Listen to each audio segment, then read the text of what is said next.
Olá, eu sou a Tia Dani, odontopediatra do Centro de Promoção de Saúde de Belo Horizonte e quero falar que para mim é um enorme prazer estar aqui hoje para compartilhar com vocês algumas informações sobre odontologia. O pré-natal odontológico, como todos sabem, é um conjunto de ações que tem por objetivo prevenir qualquer alteração, qualquer complicação na gestação que possa ser prejudicial ao feto. Além disso, hoje a gente vai falar um pouco sobre os cuidados de higiene da gestante, os cuidados sobre a alimentação da gestante e os impactos disso na vida do bebê e os primeiros cuidados com o bebê.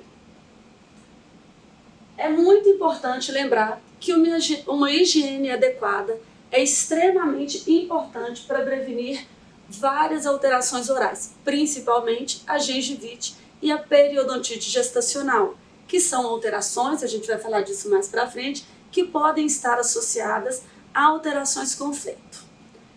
Também gostaria de complementar que a higiene completa inclui o uso da escova de dente, do fio dental, o uso de pasta fluoretada e a escovação da língua. Ela deve acontecer pelo menos 3 vezes ao dia, assim como o uso do fio dental. Não basta a gente fazer os cuidados em casa e não comparecer ao CPS para as consultas periódicas. Essas consultas, além de orientações, são importantes para que a gente possa fazer diagnósticos iniciais ou preventivos de alterações odontológicas durante esse período. Se um tratamento for necessário, vale lembrar que toda a equipe odontológica da Aberta Saúde está preparada para atender a gestante. Diferente do que a gente já acreditou e de que muitas gestantes ainda acreditam, o tratamento odontológico ele é permitido durante esse período. Inclusive, algumas anestesias, alguns medicamentos são permitidos durante os tratamentos odontológicos e todos nós somos capacitados para prestar para vocês o melhor atendimento. Os riscos durante o tratamento eles são menores do que os riscos do desenvolvimento de uma alteração. Por exemplo, como eu disse, alterações da gengiva. A falta do uso do fio dental, a falta de uma higiene adequada, a falta das consultas periódicas podem desencadear alterações que estão associadas ao parto prematuro e o nascimento de bebês de baixo peso, que são as alterações da gengiva, gengivite e periodontite. Ainda sobre o tratamento, é comprovado que mesmo a radiografia é permitida que seja feita durante esse período. É claro que por sensatez a gente tenta evitar, mas quando necessário, com o uso de todos os equipamentos de proteção, esse é um exame permitido.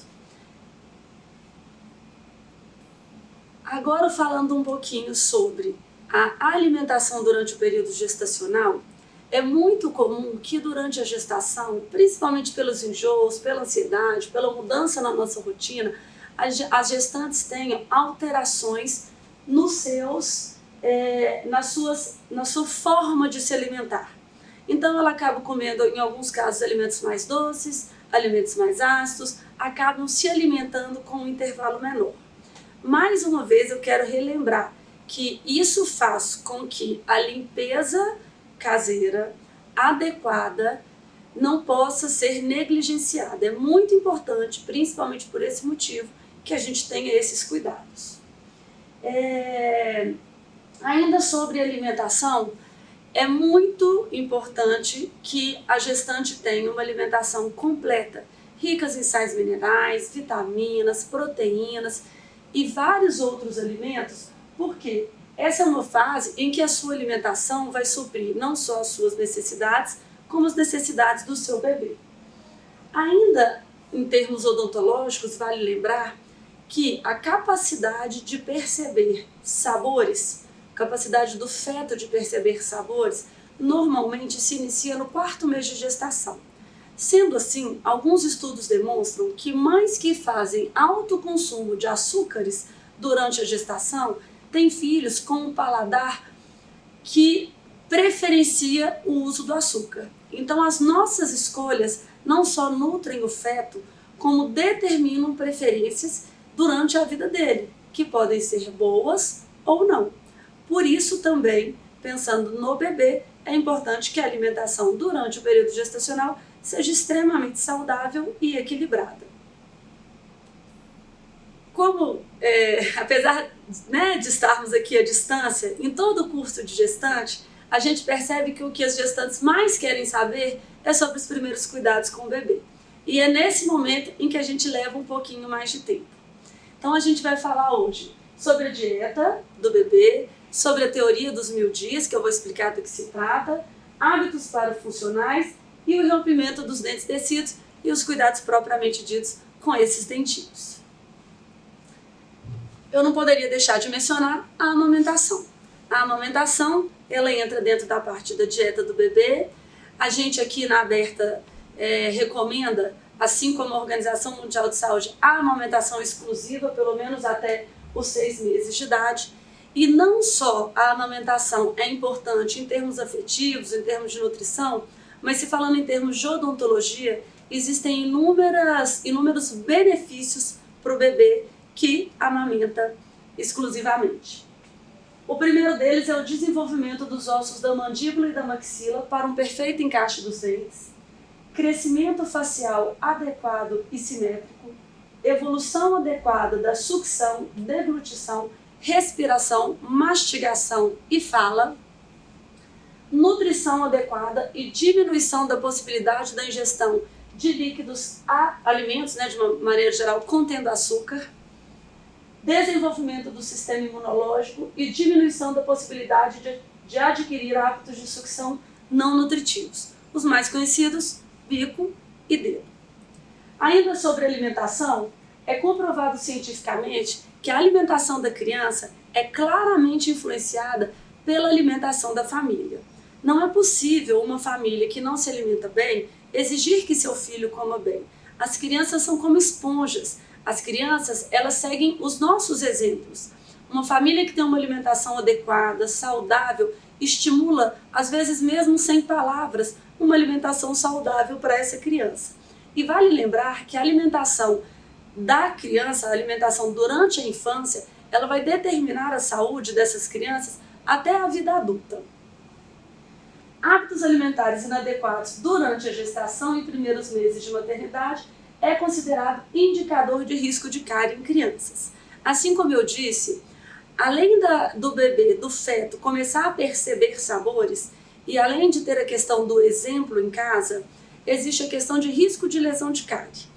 A cárie é uma doença multifatorial, mas já se sabe, isso é comprovado cientificamente, que essencialmente ela está relacionada a uma alimentação inadequada, que tem um alto consumo de açúcar, que não respeita o intervalo entre as refeições, e aí a família que tem esses hábitos, a criança adquire esses hábitos e, consequentemente, aumentam as chances de dessa criança apresentar lesões cariosas durante a infância. É importante estimular a alimentação saudável e intervalos adequados entre as refeições, igual eu acabei de mencionar.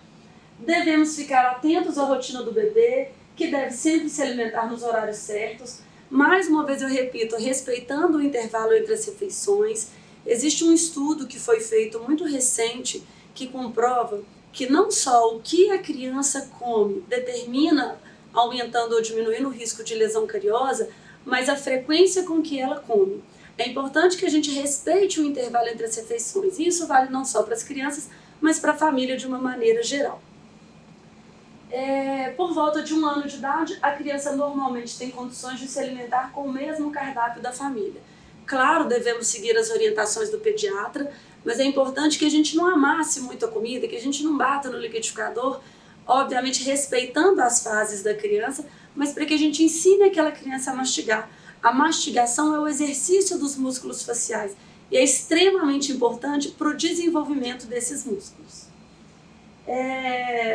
E agora eu vou falar um pouquinho sobre a teoria dos 1000 dias, que é uma teoria que comprova que crianças que não consomem açúcar nos primeiros 1000 dias de vida, que é a gestação e o primeiro e o segundo ano de vida, eles têm estatisticamente uma chance menor de desenvolver alterações crônicas, diabetes, alteração de peso, algumas alterações cardíacas. Existe um estudo realizado pela Universidade de Odontologia de São Paulo, a USP, que ele inclusive relaciona esse açúcar com outras alterações, por exemplo, concentração na sala de aula. Então é muito importante, se vocês tiverem interesse, na internet tem vários artigos relacionados a esse assunto. Vale lembrar que, eu sempre falo isso aqui nas palestras que a gente faz, a criança vai se alimentar daquilo que tiver em casa. Eu não conheço nenhuma criança até os 2 anos de idade que vá ao supermercado, que faça as suas compras, que escolha o que vai ter na mesa. A criança vai se alimentar daquilo que a gente oferecer para ela. Então a responsabilidade é nossa, dos pais, de toda a família. É importante a gente conscientizar os nossos familiares, quem nos ajuda em casa, para que todos façam parte desse grande desafio, que é mesmo manter as crianças livres de açúcar. Agora falando um pouquinho dos hábitos parafuncionais, é um assunto super importante e aqui a gente fala essencialmente do bico e do dedo. Os hábitos parafuncionais são os hábitos que prejudicam a saúde do bebê. Então, entre os mais, são vários, mas os mais comuns, igual eu disse, são mamadeira, chupar o dedo, que é a sucção digital, e o bico. É desaconselhável a oferta de chupeta e mamadeira para que a amamentação natural possa ser bem estabelecida e haja livre demanda. Se a amamentação não for possível, é importante que você entre em contato com o seu pediatra e com a enfermeira para que juntos possam encontrar a melhor maneira de introduzir esses alimentos. Agora então a gente vai falar um pouquinho sobre o enrompimento dos dentes e os primeiros cuidados. O início do desenvolvimento dos dentes acontece ainda na vida intrauterina, ou seja, quando o bebê ainda está dentro da barriga da mãe. O processo de nascimento, que a gente chama de irrupção, está normalmente compreendido entre 5 e 30 meses de vida.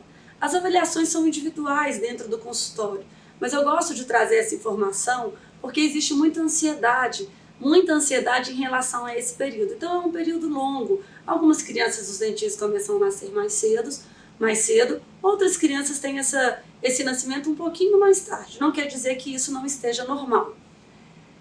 E é comum a criança apresentar irritabilidade, inapetência, que é falta de apetite, aumento da salivação e, em alguns casos também, alteração na temperatura, sinais gripais, alterações no sono. É muito importante que, se esses sinais estiverem muito evidentes, vocês procurem um odontopediatra, para que dentro do consultório, em uma avaliação individual, a gente possa auxiliar a mãe como é a melhor maneira de passar esse período para a mãe e, claro, para o bebê também. A higienização da cavidade bucal antes do nascimento dos dentinhos, ela não é necessária. Na verdade, hoje já se sabe que o início da higiene bucal, ele acontece após o rompimento dos dentes. E aí, essas orientações para a higiene bucal, é importante que elas sejam individualizadas. Elas variam um pouco conforme a rotina do bebê, se o dentinho já nasceu muito, se nasceu pouco, como que é essa estrutura familiar. E é por isso que, nesse momento, é importante que a gestante já tenha sido orientada dentro de um consultório odontológico. É importante que uma consulta já tenha acontecido dentro do Centro de Promoção de Saúde da Arcelor, para que você possa ser orientada. A Aberta Saúde se preocupa com a qualidade de vida dos seus beneficiários desde os primeiros anos de vida. Quero aqui me colocar à disposição. É um desafio para todos nós essa aula à distância. Se vocês tiverem qualquer dúvida, podem entrar em contato comigo. Vai ser um prazer esclarecer qualquer uma delas. Aqui a gente tem por protocolo a primeira consulta aos 6 meses de vida. Se o dentinho do seu filho começar a nascer antes, você pode agendar mais cedo, não tem problema. E vai ser um prazer. Eu não vejo a hora disso tudo passar e da gente poder estar juntos novamente. Um abraço.